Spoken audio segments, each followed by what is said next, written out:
India एक emotional country है और इसी का फ़ायदा शायद इंडियन पॉलिटिशियंस उठाते हैं। आज मैं बात करूंगा किस तरीके से पॉलिटिशियंस इंडिया के जो जनता है उनको बेवकूफ़ बनाती हैं। देखिए, ये कहानी आज से शुरू नहीं होती है, ये जब से आज़ादी हुई है देश की तब से ये सेम कंसेप्ट यही है। अगर किसी भी तरीके से अगर आप जनता के दिल में उतर जाते हो तो जनता जो है वो वोट आपको देगी। अगर वोट आपको मिल जाएगा तो आपके पास पावर आ जाएगा। अगर आप हिस्ट्री उठाकर देखो, जितने भी पॉलिटिशियंस हमारे इंडिया कंट्री में रहे हैं, सभी एक से एक अमीर है, कभी किसी को पैसे की कोई दिक्कत नहीं हुई है।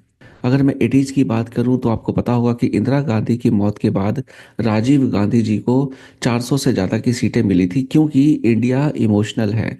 इंडिया के लोग इमोशनल है। उनको लगा कि हमें राजीव गांधी को प्रधानमंत्री देखना है, क्योंकि उनकी माँ की मृत्यु हो चुकी थी। तो इस कारण से अगर आप देखोगे तो बीइंग इमोशनल सभी लोगों ने कांग्रेस को वोट दिया और वो सत्ता में आ गए। अब इसके बाद एक एग्जांपल और देता हूँ आपको इमोशन का।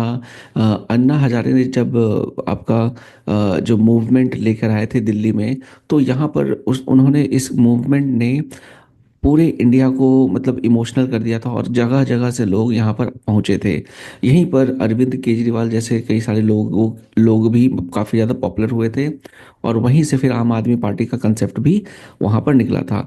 ये वही समय है जहाँ पर लोगों ने रियलाइज किया कि जो मीडिया है, इंडियन मीडिया कितनी ज़्यादा इम्पॉर्टेंट है। और इंडिया की जो जनता है मीडिया की बात बहुत अच्छे से समझती है और मानती भी है। चलिए अब रिसेंट बात कर लेते हैं, जो रिसेंट पॉलिटिशियंस हैं। यहाँ पे सबसे पहले मैं मोदी जी के बारे में बताना चाहूँगा। मोदी जी ने ये कहा था इलेक्शन 2014 से पहले कि अच्छे दिन आएंगे, सस्ता सब चीज़ें सस्ती होंगी, पेट्रोल डीजल सस्ता होगा, रुपीज की value as compare to dollar strong होगी, और कई सारे वायदे किए थे। मिला जुलाकर अच्छे दिन आएंगे, गरीबों के लिए, मिडिल क्लास के लिए काफ़ी अच्छे दिन आएंगे। लेकिन मुझे नहीं लगता है कि शायद वो अपने सभी वादों में पूरा मतलब उतर चुके हो। रिसेंटली उन्होंने खुद को भगवान भी कह दिया था और बाद में उनको जब रियलाइज हुआ कि मैंने शायद ओवर कॉन्फिडेंस में कह दिया था, तो उन्होंने ये भी कहा एक नए रिसेंट पॉडकास्ट में कि वो एक इंसान है, वो कोई भगवान नहीं है। तो मिला जुला कर आप समझो कि पॉलिटिशियंस क्या है, उनको वादा करना होता है ताकि वो आपके दिल में उतर सके और इसी कारण से आप उनको वोट दें और उनके पास पावर आ जाए।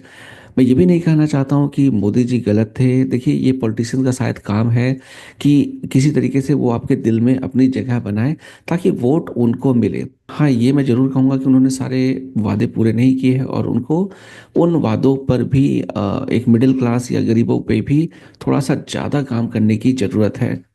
चलिए अब मैं बात करता हूँ राहुल गांधी के बारे में। देखिए, राहुल गांधी को तो शुरू में देखो पप्पू बनाया गया, लोगों ने पप्पू बनाया, और उसके बाद उनका चेहरा थोड़ा सा बदला जब वो पूरे इंडिया का उन्होंने भ्रमण किया। लेकिन आज भी जब मैं देखता हूँ, अभी दिल्ली के इलेक्शन में वो वीडियो बना रहे हैं कि दिल्ली कितनी गंदी है, लोग प्लेटफॉर्म पे सो रहे हैं या सड़क के किनारे कहीं भी जहाँ जगह मिलती है वहाँ सो जा रहे हैं। तो अब बताइए, कांग्रेस भी कितने सालों तक इंडिया में मतलब उन्होंने राज किया। ठीक है, क्या राहुल गांधी दिल्ली में ही रहते हैं, उनको पता नहीं है कि ये चीज़ें आज से नहीं बहुत समय से एग्जिस्ट कर रही है। लेकिन वो एक वीडियो ऐसा बना रहे हैं ताकि लोगों से कनेक्ट कर सके, लोगों को इमोशनल बेवकूफ़ बना सके, ताकि वोट कांग्रेस को जाए। अब केजरीवाल की भी मैं चलो बात कर लेता हूँ। केजरीवाल जब सत्ता में आए थे उन्होंने बहुत सारे वादे किए थे। उन्होंने कांग्रेस को भी गाली दिया था, बीजेपी को भी गाली दिया था। किसी ना किसी तरीके से उन्होंने इमोशनली बेवकूफ़ बनाया कि मैं तो एक आम इंसान हूँ, जो कि डेफिनेटली वो आम इंसान नहीं है। अब ये जरूर कह सकते हो कि शायद वो बाकी नेताओं से अलग है, जो मैं भी मानता हूँ, लेकिन पूरी की पूरी तरह से वो सही भी नहीं है, ये मेरा मानना है। अब अरविंद केजरीवाल ने कहा था कि मैं यमुना साफ कर दूंगा। 10 साल हो गए ना, 10 साल पहले भी कहा था लेकिन वो नहीं हुआ। तो अगर आप एक चीफ मिनिस्टर बनते हो, 10 साल आपके पास समय है, आपके पास क्या क्या काम करना है उसकी लिस्ट है, तो ऐसा कैसे हो सकता है कि यमुना पे काम ही नहीं हुआ हो।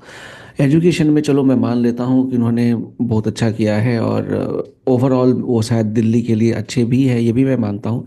लेकिन कहने का मतलब क्या है कि ये जो नेता लोग हैं, ये आपको इमोशनली फूल करते हैं, हमें बेवकूफ़ बनाया जाता है कि हम आपके लिए ये फ्री कर देंगे, वो फ्री कर देंगे, हम ऐसा कर देंगे। अब बीजेपी भी जो थी, क्या पहले कहती थी कि भाई फ्री की रेवड़ी बांट रहे हैं केजरीवाल, लेकिन आज वो खुद 2,500 का रेवड़ी बांटने को तैयार है।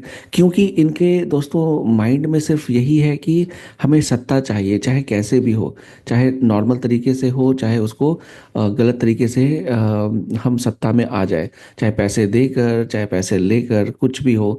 तो ये एक पॉलिटिशियन की का माइंडसेट है, जो मुझे लगता है ऐसा होता है। तो अब हम करें क्या? क्या हमें वोट देना नहीं चाहिए? बिल्कुल देना चाहिए।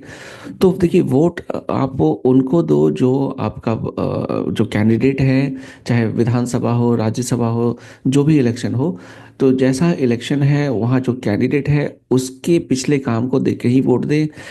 अगेन, ये भी 100% प्रूफ तो नहीं है कि भाई आपका जो नेता है वो आगे जाके काम सही करेगा। लेकिन हम उम्मीद तो कर ही सकते हैं कि शायद वो, क्योंकि इंसान अच्छा है, उसने काम बाकी उम्मीदवारों से ज़्यादा अच्छा किया है, तो शायद हमारे लिए कुछ फ़ायदा होगा। दोस्तों, इस वीडियो में बस इतना ही। होपफुली आपको मेरा मोटिव समझ में आ गया होगा इस वीडियो को बनाने के पीछे, कि पॉलिटिशियंस अपना काम कर रहे हैं, वो लोगों को शायद बेवकूफ़ बना रहे हैं, डेफिनेटली अपनी बातों में उनको रिझाते हैं। हमारा काम यह है कि हम उनको सही तरीके से समझें, और ये समझें कि कौन हमारे लिए सही काम करने वाला है, और उस हिसाब से वोट करें। ना तो मैं यहाँ पे बीजेपी को सही कहूँगा, ना तो कांग्रेस को सही कहूँगा, और ना तो आम आदमी पार्टी को सही कहूँगा। सही आप हो जो आप वोट दोगे, सोच समझ के वोट देना। चाहे आपका वो स्टेट का इलेक्शन हो, चाहे वो आपका पूरे कंट्री का इलेक्शन हो।